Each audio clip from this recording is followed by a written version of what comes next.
तो दोस्तों आज हम लोग पढ़ने वाले हैं क्लास 11th का चैप्टर नंबर 1 भारत की स्थिति। किताब है भारत भौतिक पर्यावरण कक्षा 11 के लिए पाठ्य पुस्तक। इसमें हम लोग आज पढ़ेंगे भारत की स्थिति। सबसे पहले हमें भारत की स्थिति के बारे में यहाँ विस्तार पूछा है, तो विस्तार को सबसे पहले जान लेते हैं। इसे हम भारत की स्थिति को, जिस प्रकार हम किसी की लोकेशन के थ्रू किस प्रकार हम देश को, किसी भी देश की हम लोकेशन को देशांतर एवं अक्षांश के द्वारा जानते हैं। अक्षांश रेखाएं और देशांतर रेखाएं दो काल्पनिक रेखाएं हैं, जिनके बारे में हम विस्तार से एक वीडियो में पहले बता चुके हैं। इस वीडियो में हमें यहाँ बताना है भारत की स्थिति के बारे में फुल जानकारी इस चैप्टर में दिया हुआ है, वो भी विस्तार से। लेकिन इसके पहले वाले किताबों में जो था 9th 10th और 9th 10th मतलब सॉरी 2 बुक जो थी उनसे ये काफ़ी रिलेशन रखता है। तो जो 9th 10th की किताबें को ज़्यादा पढ़े होंगे उनके लिए अच्छा होगा, ये चैप्टर काफ़ी अच्छा होगा। सबसे पहले हम इनका विस्तार जानते हैं। इनका जो है देशांतरीय विस्तार जो है वो 68 डिग्री 7 मिनट है। मतलब यहाँ से इधर देखिए, ये ध्रुव की ओर जाते हुए जो है ना, वो देशांतर ना ध्रुव की ओर जाते हुए काफी कम हो जाते हैं और जाके एक जगह मिल जाते हैं, जिनके बीच की दूरी 0 हो जाती है। 0 किलोमीटर, एकदम 0 किलोमीटर सॉरी। ये यहाँ तो ये जो 68 डिग्री 7 मिनट पे भारत जो है 68 डिग्री 7 मिनट देशांतर रेखा पर ये गुजरात का जो ये जिला है, ये यहाँ टच होता है एकदम कोना में भारत का एक सीमा। और फिर इधर 97 डिग्री 25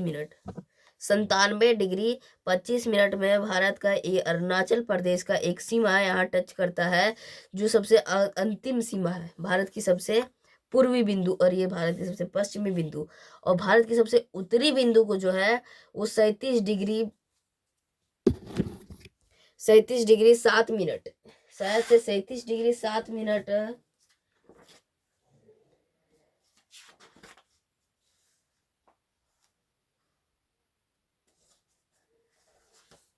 सॉरी 37 डिग्री 6 मिनट, मैं भूल गया था।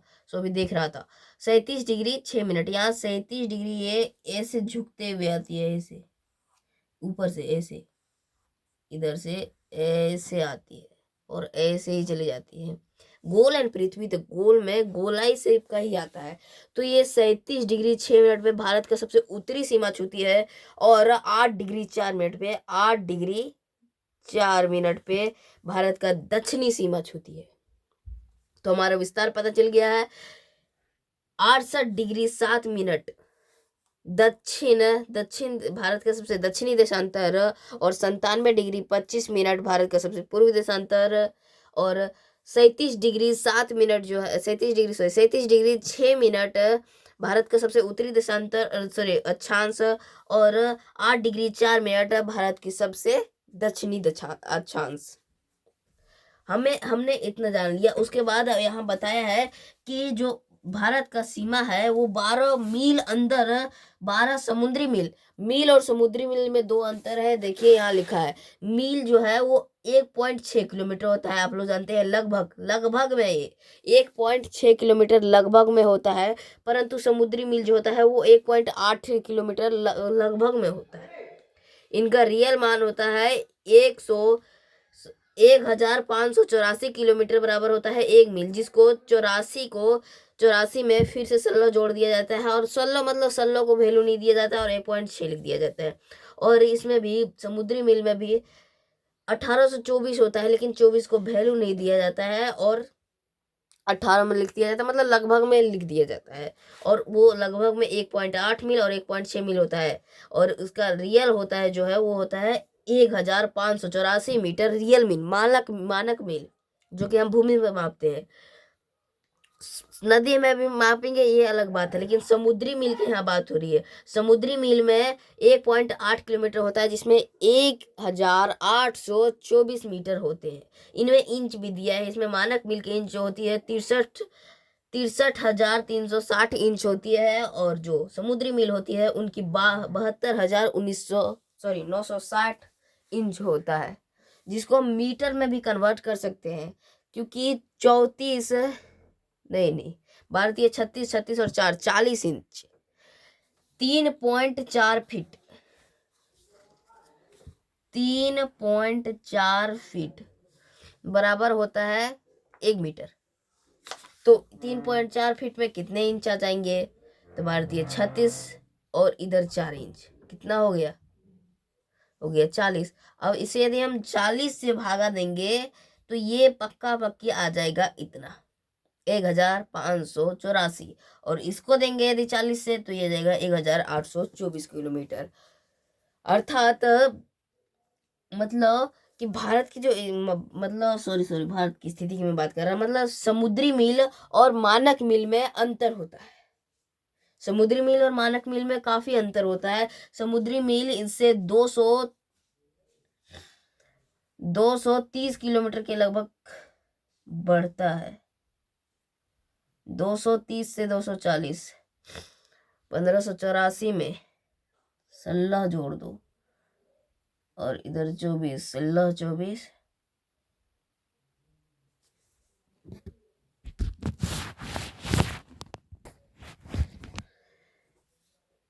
इधर 1584 है और इधर 1824 है। इसमें 240 मीटर का अंतर जाता है।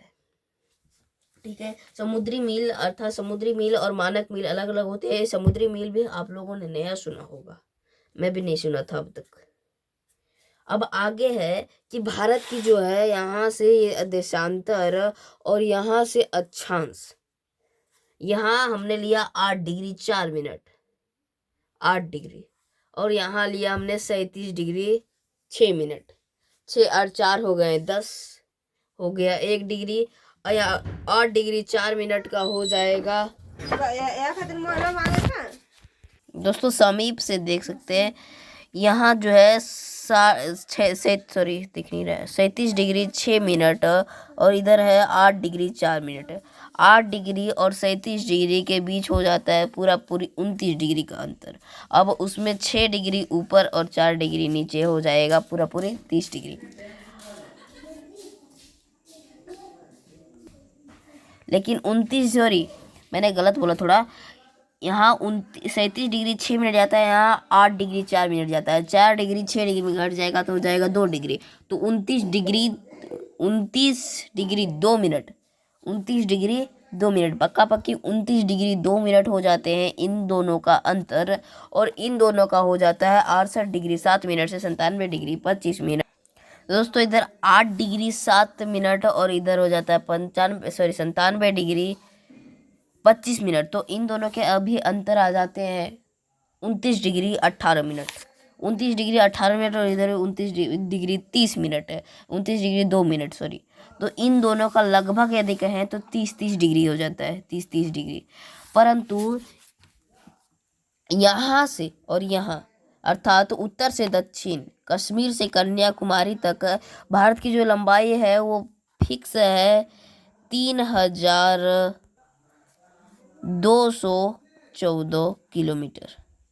यहाँ लिखा भी है भारत की जो ये वास्तविक दूरी है उत्तर से दक्षिण में वो 3214 किलोमीटर, और भारत की जो पूरब से पश्चिम की दूरी है अरुणाचल प्रदेश से गुजरात की वो है 2933 किलोमीटर। पर फिर भी इन दोनों का जो है वो डिग्री का मान, इन दोनों का जो अक्षांशीय और देशांतरीय मान 30 डिग्री का अंतर है।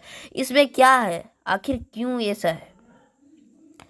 इसको यहाँ बोला है कि ये भूगोल में प्रयोगात्मक कार्य भाग 1, ये एक किताब है आप लोगों को 11th क्लास का, उस किताब के भाग 1 में आपको भाग 1 के तीसरे पार्ट में आपको अक्षांश और देशांतर के चैप्टर मिल जाएंगे। उसमें आपको अक्षांश और देशांतर के बारे में सारी जानकारियाँ बताएंगे, जिसमें आपको बताएंगे क्यों आखिर अंतर है इनमें, क्यों आखिर इसमें और इसमें अंतर है। देखिए यहाँ भी जानकारी दे दी है क्यों आखिर इसमें अंतर है। इसमें अंतर इसलिए है कि पृथ्वी है गोल, देख लो पृथ्वी गोल है, यहाँ ध्रुव और ध्रुव से निकलती है ये कोण, और एक ऐसे ध्रुव से निकलती और ध्रुव में ही मिल जाती। उत्तरी ध्रुव, दक्षिणी ध्रुव, फिर दक्षिणी ध्रुव, उत्तरी ध्रुव, किधर से भी कहें। मतलब ये एक दूसरे में जाके ध्रुवों की तरफ क्या हो जाती है, इनकी दूरी कम हो जाती है। साफ दिख रहा है आपको कि देखिए ध्रुवों की ओर से जाती है ये, पहले इधर बीच में तो चौड़ाई बढ़ जाती है, बीच में दो देशांतर रेखाओं की चौड़ाई तो बढ़ जाती है, इनकी अधिकतम चौड़ाई, इनकी बीच में सबसे अधिक चौड़ाई हो जाती है और अंत में जाते जाते इनकी चौड़ाई 0 किलोमीटर तक हो जाती है। मतलब ये जाके आपस में एक दूसरे में मिल जाती है जाके ध्रुव में, और इसी तरह से ये आते हैं। तो इसे क्या, ये समांतर नहीं है, ये हर तरह इनके बीच हर तरह हर समय समान अंतर नहीं है, इनमें धीरे धीरे कमी आ जाती है और फिर बीच में आने पर बढ़ जाती है और ध्रुवों के समीप जाने पर घट जाती है। परंतु अक्षांश में ऐसा नहीं होता, अक्षांश पूरे पृथ्वी के चारों ओर जाती है और एक समान जाती है, एक भी उसमें 1 भी किलोमीटर की कमी नहीं होती है, ना 1 किलोमीटर ज़्यादा होता है ना कहीं 1 किलोमीटर कम। अक्षांश रेखाएं जो होती है वो पक्का पक्की 111 किलोमीटर की दूरी पर रहती है, और देशांतर रेखाएं की अधिकतम दूरी है, बीच में जो दूरी है सबसे अधिकतम दूरी 111 किलोमीटर होती है अक्षांश की, और जो देशांतर की होती है वो 111.3 किलोमीटर होती है अधिकतम बीच की दूरी, और लेफ्ट में जाते जाते 0 किलोमीटर हो जाते हैं, ध्रुव तरफ जाते जाते 0 किलोमीटर हो जाती है। इसी कारण ये भारत का जो है वो देशांतर जो है वो भले ही 30 डिग्री है लेकिन वहाँ आके कम हो जाती है। ये जो है विषुवत रेखा, भूमध्य रेखा भारत के नीचे है, वहाँ जाके इसकी चौड़ाई बढ़ती है और इधर आते थे धीरे धीरे घटती जाती है घटती जाती है। देख सकते हैं यहाँ दिया है हमारा 68 डिग्री, 68 डिग्री हमें यहाँ दिया है और हम यहाँ से ले रहे हैं 68 डिग्री 7 मिनट, हम ले रहे हैं 68 डिग्री 7 मिनट ले रहे हैं। तो 68 डिग्री 7 मिनट देखो यहाँ है, और ये 68 डिग्री भी यदि हम सीधा मिलाएं, ऐसे ऐसे सीधा यदि मिलाएं भारत को, तो 68 डिग्री 7 मिनट भी गुजरात को काट देती है, ये गुजरात को नहीं छूती है।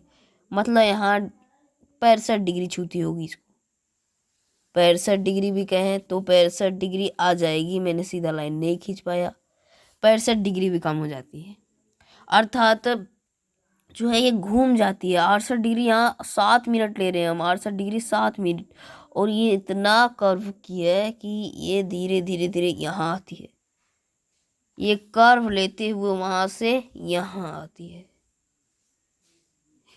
तो हमें फिक्स पता चल जाता है, यहाँ से भी हमें देखने को मिल जाता है कि जो देशांतर रेखाएं हैं वो ध्रुवों की तरफ जाते जाती है, उनकी दूरी है जो उनकी आपस में चौड़ाई है वो कम होती जाती है। यदि पूरे वर्ल्ड में यदि बात करें तो ये 360 होते हैं, इनकी संख्या 360 होती है, और अक्षांश की जो होती है वो उनकी संख्या होती है 180 डिग्री, 180। आखिर ये क्यों होती है इतनी, इसमें कम इसमें ज़्यादा, अक्षांश में कम देशांतर में ज़्यादा, क्यों? इसकी जानकारी मैंने अक्षांश और देशांतर वाली वीडियो में दे दी है, ये मैंने पहले भी बता दिया है। अब आगे है कि जो हमारा यहाँ है, यहाँ अरुणाचल प्रदेश, हम जानते हैं कि सूर्य पूर्व से पश्चिम की ओर जाती है और हमारी पृथ्वी पश्चिम से पूरब की ओर जाती है।